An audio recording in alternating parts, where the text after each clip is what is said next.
Alors, sale bête... Oh. Non!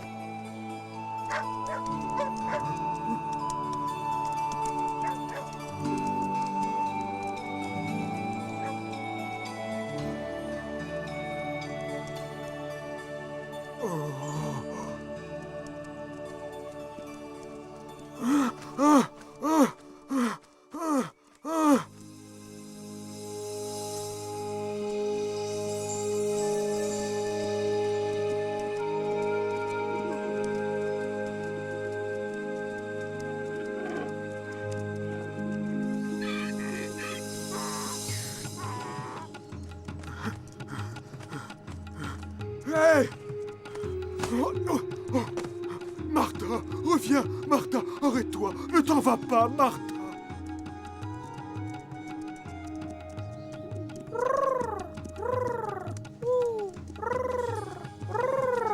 Oh, Martha, ne t'en vas pas! On peut parler si tu veux!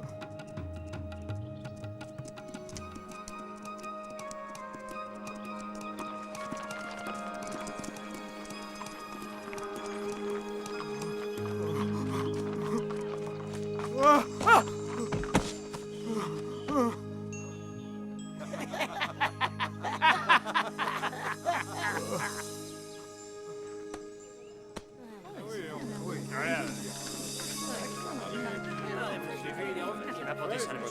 Poussez-vous!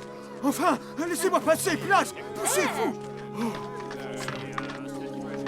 Arrêtez cette femme! C'est ma femme! Arrêtez-la! Garde! Elle m'a pris mes 2 ânes et mes pigeons! Elle a détruit la paix de notre ménage! Elle est devenue complètement folle! Que veux-tu que l'on fasse si tu ne contrôles pas ta femme? C'est ton problème, on n'y peut rien. J'imagine que tu ne voudrais pas qu'on la jette au cachot, n'est-ce pas?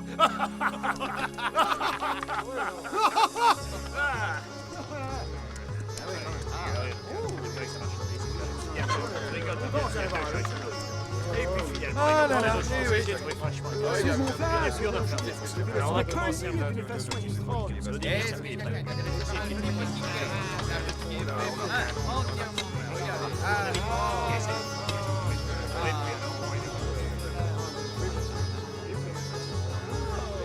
Par ici, s'il vous plaît.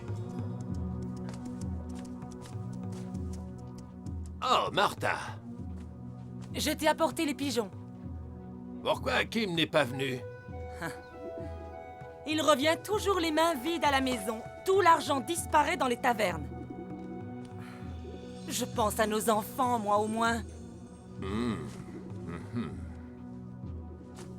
Vite, paie-moi. Ce bon à rien me cherche.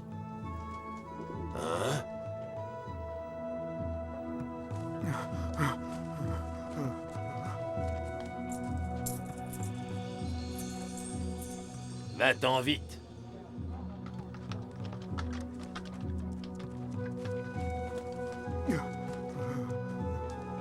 Où est-elle? Elle a volé mes pigeons! Tu plaisantes? Jamais tu ne trouveras une femme de sa trempe. Un conseil, au lieu de te fâcher, tu devrais plutôt arrêter de jouer et ramener de l'argent pour ta famille. Ah, voilà que toi aussi, tu me fais la morale. Oh, oh, je vois, tout le monde est contre moi. J'ai la solution. Je vais demander le divorce. Voilà ce que je vais faire. Oh.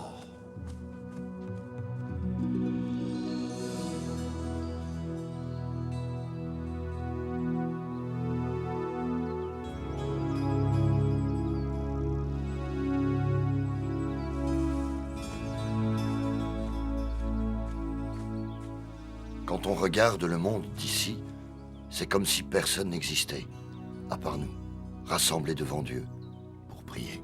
Quand tu vas prier, ne sois pas hypocrite, comme certains qui vont à la synagogue afin d'être glorifiés par les hommes. C'est ton Père qui doit te voir et t'entendre, pas les hommes.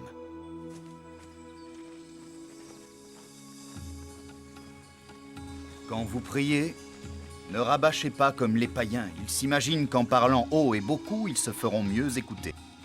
Ne faites pas comme eux, car votre Père sait bien ce qu'il vous faut, avant que vous le demandiez. Maître, apprends-nous à prier.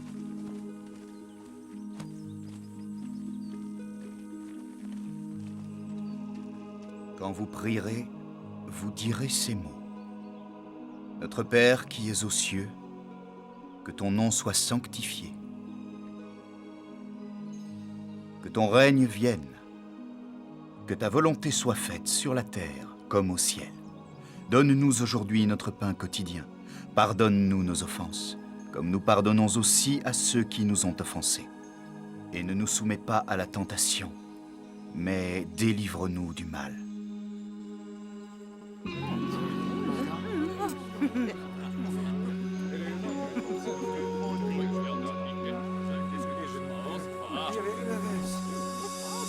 Ah! S'il vous plaît, par ici, venez. Puis-je divorcer de ma femme? Elle n'a plus aucun respect pour moi. Est-ce qu'elle t'a trompé avec un autre homme? Non. Bon, alors, est-ce qu'elle néglige son foyer? Non. Alors, est-ce qu'elle ne s'occupe pas bien de vos enfants? Non, au contraire. Alors dis-moi, que demandes-tu de plus à ta femme? Elle m'a pris mes pigeons et les a vendus. Dans ce cas, elle t'a volé. Eh bien... non. Alors qu'a-t-elle fait avec cet argent? Elle a acheté de la nourriture pour nos enfants. Tu ne lui aurais pas donné cet argent? Eh bien, elle avait peur. Elle craignait que je perde cet argent au jeu. Je ne peux rien pour toi.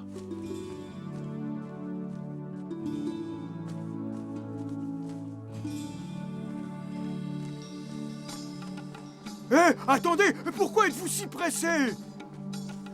Nous allons écouter Jésus de Nazareth. Qui est-il? C'est un rabbi? Oui, un rabbi hors du commun. Moi aussi, je veux voir ce rabbi.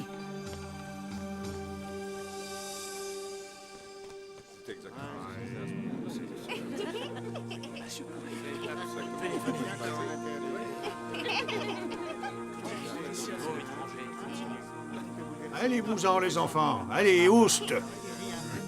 Attendez, laissez-les tranquilles.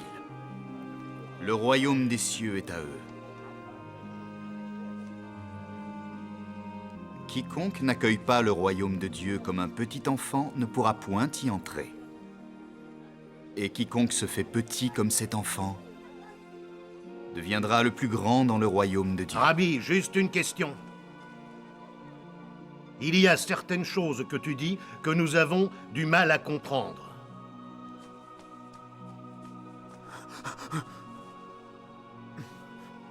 On m'a rapporté que tu as dit qu'il était illégal pour un homme de quitter sa femme. Oui, je l'ai dit. Vous n'ignorez sans doute pas qu'au commencement, Dieu créa l'homme et la femme. Et il dit, l'homme quittera son père et sa mère. Et l'homme s'attachera à sa femme, ainsi ils ne deviendront qu'un. Ils ne seront plus deux, mais une seule chair. C'est pourquoi l'homme ne peut séparer ce que le Tout-Puissant a uni. Mais pourtant, Moïse a permis l'acte de répudiation. Il autorise à l'homme, s'il le souhaite, de renvoyer sa femme. C'est à cause de la dureté de votre cœur que Moïse a permis cela. Mais je vous le dis, quiconque répudie sa femme et en épouse une autre commet un adultère. Et si une femme répudie son mari et en épouse un autre, elle commet un adultère. Quelle arrogance! Tu penses être supérieur à Moïse? Est-ce que vous avez entendu? Je ne suis pas venu pour abolir les lois de Moïse, mais pour les accomplir.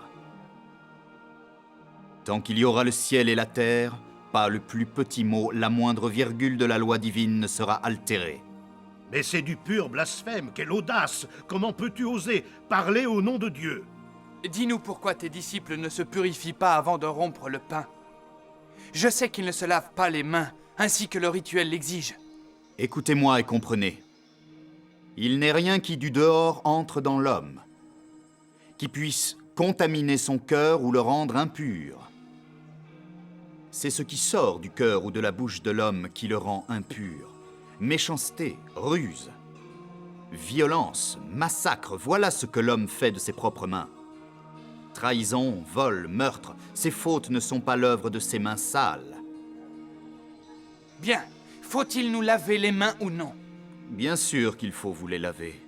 Mais si vous êtes méchant, vous resterez le même.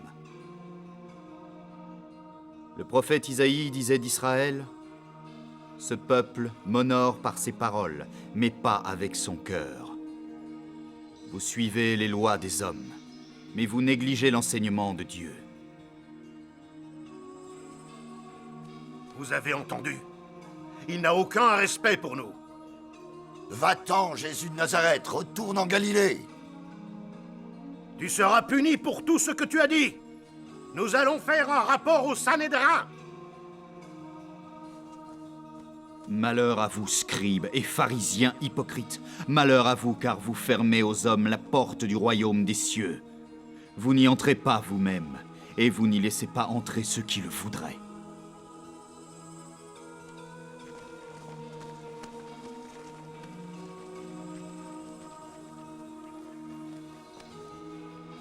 Et toi, que me veux-tu? Jésus, ce matin, je voulais divorcer de ma femme. J'étais furieux contre elle, mais maintenant, je ne le suis plus. Rabbi, j'ai finalement compris.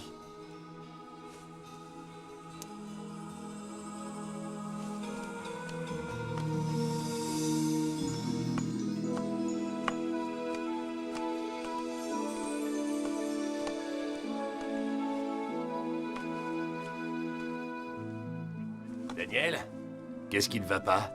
Ils se sont encore moqués de moi. Des gamins m'ont jeté des pierres et ont dit « Devine qui c'est, Daniel ?» Ne fais pas attention à eux. Viens avec moi. Où m'emmènes-tu?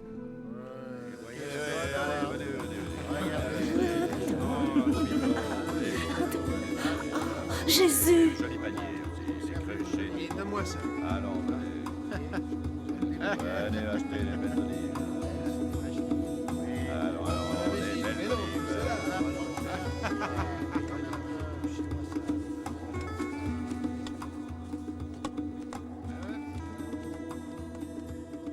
Maître, peut-on vous parler? Aie pitié de moi, maître, je suis aveugle de naissance. C'est la faute de mon père, il était un misérable pécheur. Sache que ni lui ni tes parents n'ont péché. Mais c'est afin que soient manifestées en toi les œuvres de Dieu. Je suis la lumière du monde.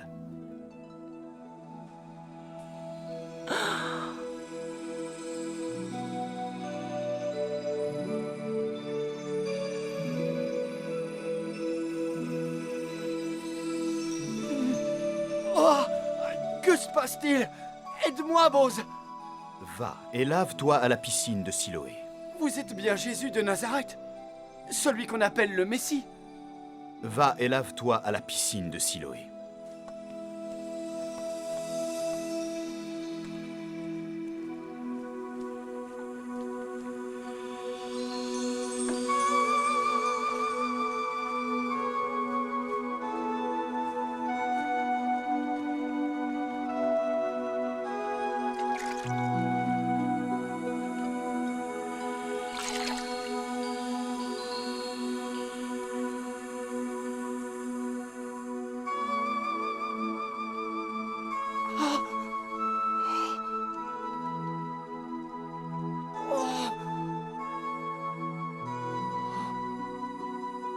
Oh! Je vois! Je peux enfin voir! Oh! Bose! Est-ce bien toi? Je te vois, je te vois! Oh,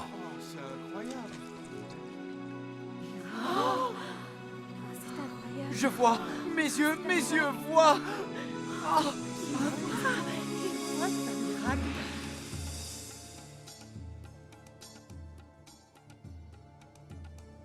Bien, écoutons à présent l'imposteur qui prétend avoir été miraculeusement guéri.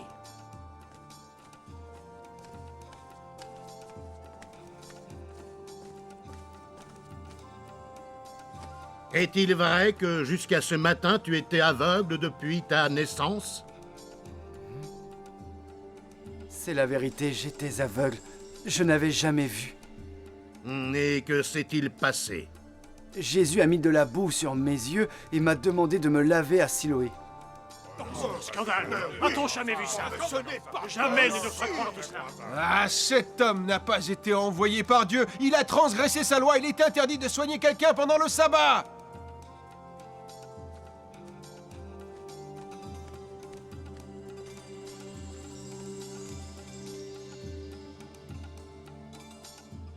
Garde, retirez-vous.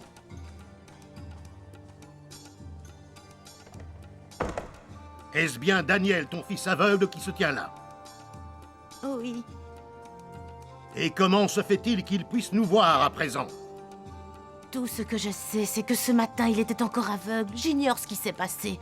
Je ne suis qu'une ignorante, je n'y comprends rien. Cela suffit, femme. Tu mens. Dis-nous la vérité. Nous savons que Jésus est un pécheur. Oh, j'ignore si c'est un pécheur ou non. Par contre, je sais que j'étais aveugle et que je vois maintenant. Mais qu'a-t-il fait? Comment t'a-t-il guéri? A-t-il invoqué des dieux païens? Réponds. Je vous l'ai déjà expliqué, mais vous n'avez pas écouté. Pourquoi insistez-vous ainsi? Voulez-vous devenir un de ses disciples? Tout s'éclaire. Tu es un de ses disciples. Mais nous sommes des disciples de Moïse. Et ce Jésus, de qui est-il le disciple? C'est plutôt étrange. Vous demandez de qui il est le disciple et lui m'a ouvert les yeux. Si Jésus ne suivait pas la volonté du Seigneur, il ne m'aurait pas guéri. Hein? Tu es né tout entier dans le péché et tu oses pourtant nous enseigner, à nous qui sommes les docteurs de la loi? Garde! Jetez ces individus hors du temple et assurez-vous qu'ils ne puissent plus jamais y entrer. Désormais, ils n'appartiennent plus à notre foi.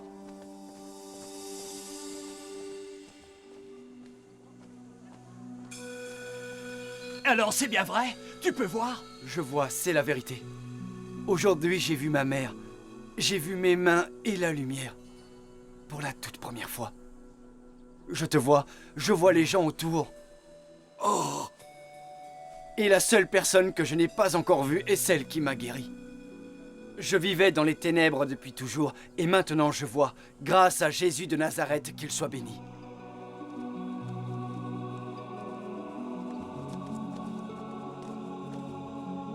Croyez-vous au Fils de l'homme? Qui est cette personne? Dites-le-moi afin que je croie en lui. Tu l'as vu. C'est lui qui te parle.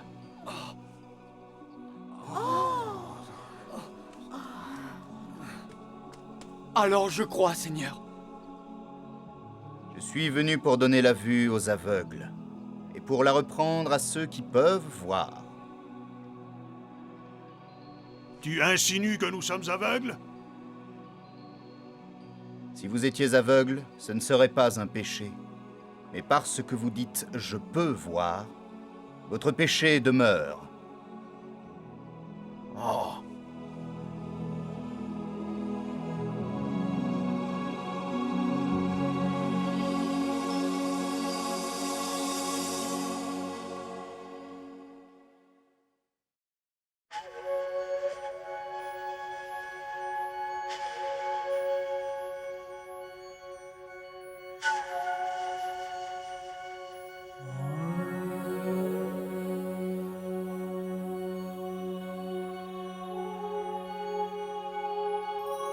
Durant la période où il prêcha, Jésus invita souvent ceux qui l'écoutaient à entrer dans le royaume des cieux.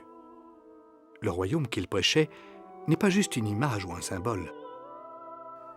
Le royaume est en réalité constitué d'un grand nombre d'enfants, de femmes et d'hommes qui ont choisi depuis le début des temps et qui choisiront encore dans le futur de vivre selon la loi de Dieu. Le royaume des cieux appartient à ceux qui aiment Dieu plus que tout. Il appartient à ceux qui aiment leur prochain comme eux-mêmes. En bref, le royaume des cieux appartient à ceux qui ont renoncé au péché pour suivre Jésus. Jésus a dit « Suivez-moi dans mon royaume ». Chacun doit donner sa propre réponse. Jésus invite tout le monde. Il ne tient aucun compte de la couleur, de la race ou de la nationalité. Peu lui importe que ceux qui le suivent soient beaux, riches ou intelligents. Ce qui lui importe, c'est la sincérité de leur cœur. C'est pour cette raison que le royaume de Dieu, proclamé par Jésus, est un royaume sans frontières qui traverse le temps et l'espace. C'est dans l'Ancien Testament qu'apparaît déjà la notion de royaume de Dieu. Dieu est le Créateur, le Seigneur de tout l'univers, le roi. Dans les langues de cette époque, le roi signifiait le chef suprême d'un peuple, d'une nation et d'un pays. Selon le Nouveau Testament, Jésus, le Fils de Dieu, le Messie, perpétue le royaume du Père. Le royaume des cieux est proche, répétait Jésus. L'avènement de ce royaume, et selon Jésus, l'avènement du royaume de l'amour, c'est le cœur du message des évangiles. Le royaume de Dieu est promis particulièrement aux enfants, aux pauvres et à tous ceux qui n'ont pas de pouvoir, ceux qui n'ont rien, mais qui fondent leur existence sur l'amour et le respect de Dieu. C'est pourquoi Jésus répliqua à ceux qui voulaient tenir les enfants à l'écart, « Laissez venir à moi les petits-enfants et ne les empêchez pas, car le royaume de Dieu est à ceux qui leur ressemblent. » Le royaume des cieux est pour le doux, le miséricordieux, les artisans de la paix ou les persécutés. Jésus nous a appris à prier comme des enfants. Notre Père, qui es aux cieux, que ton nom soit sanctifié, que ta volonté soit faite, que ton règne vienne.